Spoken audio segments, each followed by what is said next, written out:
Good morning, afternoon, or evening, wherever you're at, ladies and gents. I am Kure Isagami, your resident tinker and Medarotter, and this is the Medarot News Network, bringing you all the latest developments and happenings with our favorite pet-fighting robot series. Now, as we saw in the early teaser and reveal for Medarot Day 2025, it looks like that Medarot is going to be pairing with yet another, arguably very easily known household name in the world and gaming in the world and community of gaming, and that is with the legendary Shin Megami Tensei. This collaboration specifically will be partnering with a fairly lesser-known offshoot of the series that aired roughly about the same time Medarot did in the early days of Comic Bomb Bomb. So essentially a well-known and beloved neighbor to Medarot in the early thousands when they first officially hit the scene. But with that being said, with the introduction over the course of this holiday season of December, it's going to be very exciting as we see a whole bunch of new models with a bunch of brand new skills, most likely, that they'll be introducing to the game to keep things hot, spicy, and on fire over the course of the holiday season of December 2025. That being said, let's go ahead and jump right into what was officially announced for this week, starting with the gacha banners and who to expect in this week's lineup. Now, for this first week, we will be seeing only 2 models of the 5 that will be joining first, which is usually standard protocol, but as you see here, we'll be starting off with DVC-0 Makai Setsuna, with an almost entirely new kit of Shoot Guard, Cooler Plant Blow, Assault Burst, Biped Legs, and the leg ability of Stand Form. Now, I am going to clarify myself real quick. Shoot Guard was originally what I was using for the defense version of the skill. This is something completely new as a support skill. We'll be trying to find a new term for that sometime, just to kind of help differentiate them sometime in the future, just to kind of keep them separate.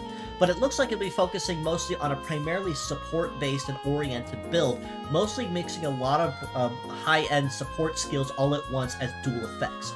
Alongside Makai Setsuna, we also have DVC-01 Cerberus Cool, with a kit entirely brand new of Max Napalm, Spot Napalm, Fire Napalm, multi-legs, and a brand new leg ability of Full Throttle. Now, being completely honest, even though all the skills on Cerberus Cool are completely brand new, it is kind of obvious what you can guess a lot of them will be and what they bring to the table. Especially given that Full Throttle basically is damage plus for shooting skills if you're not touched in your heating phase. So with that being said, that honestly does kind of tie both him and Makai Setsuna as basically a bread and butter pair. You almost can't have one without the other. And while you technically can, if you have them on the same team and round them off with something else, you really don't have to look too much farther than what these two bring to the table. Additionally, Cerberus Cool also is coming with a paid skin featuring, giving it the appearance of the Next King from the Debbie Kit series. So something else to keep in mind if you do plan to go after Cerberus Cool. Something to note, however, is that just because you purchase the skin, if you are able to, that does not give you the model. You are only able to purchase the skin and look at it, and it sits pretty in your library until you actually have the model in question. So just something to keep in mind if you do plan on pulling for him. For the boosted rates we have this week, it's going to be continually turning up the heat, even more so with the models that are going to be seeing some boosted rates. Most notably, KBT-15NY with Self-Restore, Double Inferno, Biped Legs, and Bloodstain will be hitting the scene, also with a paid skin much like Cerberus Cool does.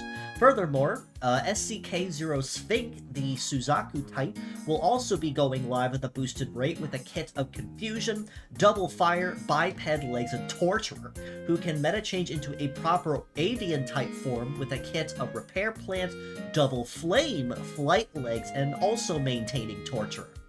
So honestly, it's going to be pretty hot no matter which way you choose to look at it, whether you choose to go for Makai Setsuna or Cerberus Cool, all the same. And something to note as well, out of all the models available, Sphinx probably will be the one, I guess I'll just call it a pinhole on a bullseye, for lack of a better term, since she is a meta change type model. So if you do end up missing them but end up with Sphinx, I'd honestly consider going to buy a lottery ticket and see just what your luck looks like, since that does have a much lower likelihood of pulling something from, since it's either all at once or none at all. For the fierce battles we have this week, it's going to be a pretty mixed range utility and availability week with all the models that are going live. A lot of really good parts, and a lot of parts that are mostly just there for support, mostly just there for decoration and aesthetic more than anything else. But starting us up on this top row, we have KZA-01 Kaizo Korobe with Gatling, Rifle, Sword, Biped Legs, and Acrobatics. We have RIN-0 Rhino Rush with Guard 500, Double Missile, Tank Legs, and Super Armor, and HPP-0 Hippopotamus with Stealth, Double Break Hammer, Tank Legs, and Trap Buster. On the bottom row, we have FLW-01 Charged Seeds with Beam, Double Heater Plant, Multi-Legs, and Extra Magazine. BPB-0 Vorpal Rabbit with triple anti-air, shooting variant, biped legs, and bullet rain, and HKG-0 Hawkdacker with triple wave, flight legs, and excel. Now, honestly, it was kind of hard to pick an MVP of the week because everyone here does have at least one part somewhere, minus Charged Seeds, of course, that you can use basically anywhere in any range of utility or coverage. Kaizo Korobe in particular, I did end up naming as MVP of the week, primarily because he is a very good mixed-range hybrid support combat more than he does anything else. So he can do basic shooting skills, basic melee, but looking at everyone else in fair comparison, Rhino Rush with Missile is pretty good for a Silent Leader and revealing who is the Silent Leader on the enemy side. Hippopotamus mostly for Tank Legs and Trap Buster to keep the passive aggression off your tail, and Break Hammer for heavy support. Charge Seeds is Charge Seeds, I guess I'll say that, just keep moving forward. Vorpal Rabbit also is really good for anti-air coverage as well for obvious reasons, and Hawkdacker mostly for high mobility and guaranteeing you can try to keep the speed advantage anytime you're on the field, by either buffing her own speed or by also slowing the enemy down with using wave attacks. Ultimately, like I said, I did have to give MVP of the week to Kaizo Korobe for that in that regard, but the other 5, and that even includes Charge Seeds, are still worth collecting all the same just to hold on to. Now, much like it has been with previous collaborations, there are also a set of Medarotters that will be going live this week as well, and be sticking around through the duration of the collab through December. For the collaboration this time around, we have 3 Medarotters. Arase in particular will be boosting left arm and drive seat cooling by plus 500. Hisaki will be buffing the next attack and ensuring it is a sure crit, but also give you an extra 200 to your power when attacking. And Iku will also nullify cooldown penalties and boost your mobility, or overall speed, by 30% during your cooldown for that next turn. So honestly, compared to previous Medarotters that we've seen in the past with a lot of high-end skills and a lot of extra effects that they're bringing to the table, I'm not going to say that any one of these 3 are like absolute must-haves. If there's something that you absolutely need, then by all means go after them, but I'm not going to say that any of these are really a make or break with any team that they're put on. Now, Hisaki's next attack, his sure crit, is going to be really nice though if you choose to go after it, mostly on the grounds that a guaranteed sure crit on a really good and charged up attack means it's going to be extremely painful no matter what. So just something to keep in mind there if you are planning to go after it. For the event this time around, though, it is going to be for Wave 1, a score attack level event. So basically it means pure sets are going to be encouraged, and basically consult previous slides for who's going to give the best bonuses to that. But for this part, for Wave 1 of the event, we have an opportunity to re-earn, or earn if you missed it or do not have it, the Tamer Medal, which is a Hunter Nature Medal with a mastery in melee, shooting, and support, and leg masteries of biped, multi, and wheel. For those that are unaware, this was actually first revealed with the first run of the Digimon collaboration with Omega Knights, so it's going to be very good medal, very solid all-rounder medal as well, might I add, on top of that.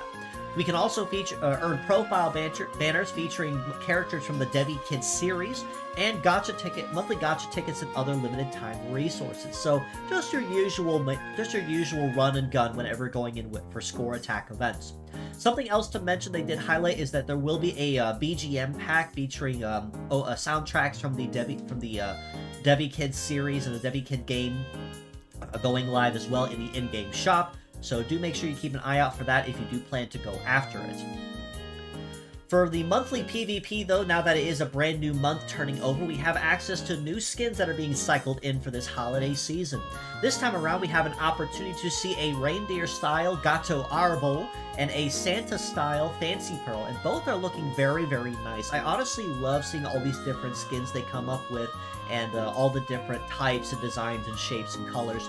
We can also re-earn the Santa Maid style Clear Maid if you missed out on it or did not have a chance to collect it, and the Black Santa style Punai Nena will be added to the skin shop. So very, very excited there for what those will be bringing, as well as to help usher in the holiday season in tandem with the SMT collaboration. For Meta Survivor, it's not really going to be anything huge or noteworthy, mostly just an event reset and refresh with the Metal Eater and Atsui Ziote event. So again, if you have been keeping up with that and staying on top of it, I'm not going to say it's anything that you have to stay on top of or continue, but just as a friendly reminder that it is ongoing as something you can keep in mind and just kind of keep on the side and passively play around with as you are doing your runs in Meta Survivor. Moving on to community-based stuff, though, continuing on with the rest of the news, there really isn't anything else to report aside from anything else I covered with last week's Medarot Day coverage, but as always, we are continually looking for translators to assist with any of our ongoing projects or endeavors, such as with Medarot 4, or recent interest in Medarot 5, if so, or even any of our manga translations. So if you are knowledgeable in coding or cleaning or Japanese and have some time on your hands, or if you know somebody that might be, definitely feel free to reach out to me or join our Discord. Ask around, we'll get you in touch with the right people to fill you in on what has been done and what still needs done up to this point. Alternatively, there's also a link to Variant's crowdfunding in the comments below as well, where you can donate to the cause, and we can commission some of those extra lines of text we translated on our behalf. So the more work that we can commission and get out, if possible, the easier the load is on the translator, so all they can do is clean a typeset, which arguably is just as difficult as translating all that dump of text from Japanese into English. One final note before I do wrap us up, though, as a friendly reminder, I am on Card now, so the link to my card, as you see here, is up, so you can get a hold of me at any of my socials, or you can even see my commission services and what I offer on that. So do feel free to reach out to me on that front.